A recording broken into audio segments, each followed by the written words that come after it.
حضور نبی کریم صلی اللہ علیہ وآلہ وسلم کا خوبصورت فرمان ہے، اس کا مفہوم ہے کہ اللہ تعالیٰ آباد اور خوش رکھے اس شخص کو جو حدیث مبارکہ سنے اور اس کو دوسروں تک پہنچائے۔ دعا ہے کہ اللہ تعالیٰ ہماری اس کاوش کو قبول فرمائے۔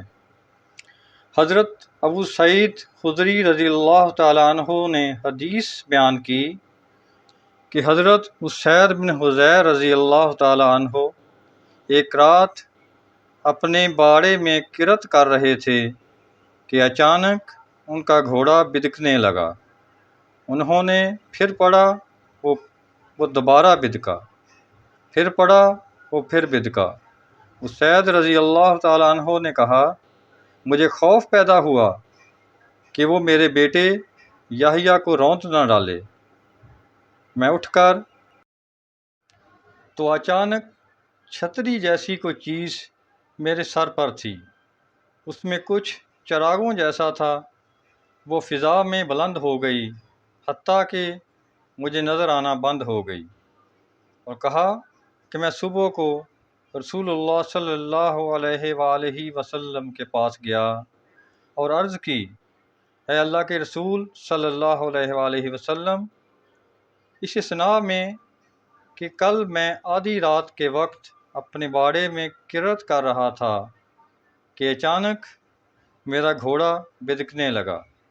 رسول اللہ صلی اللہ علیہ وآلہ وسلم نے فرمایا، ابن حضیر پڑھتے رہو۔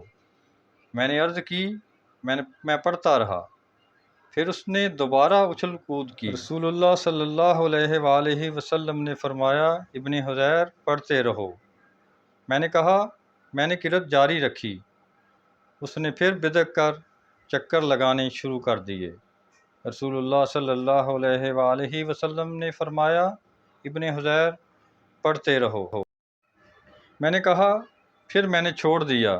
میرا بیٹا یحییٰ اس کے قریب تھا، میں ڈر گیا کہ وہ اسے رونت دے گا، تو میں نے چھتری جیسی چیز دیکھی، اس میں چراغوں کی طرح کی چیزیں تھیں، وہ فضا میں بلند ہوئی حتیٰ کہ مجھے نظر آنی بند ہو گئی۔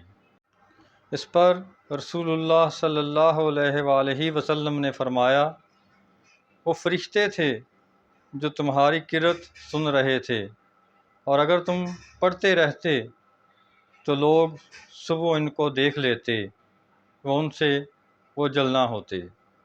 اللہ تعالیٰ ہمیں حدیث مبارکہ سننے، اس پر عمل کرنے اور دوسروں تک پہنچانے کا شرف عطا فرمائے۔ آمین ثم آمین۔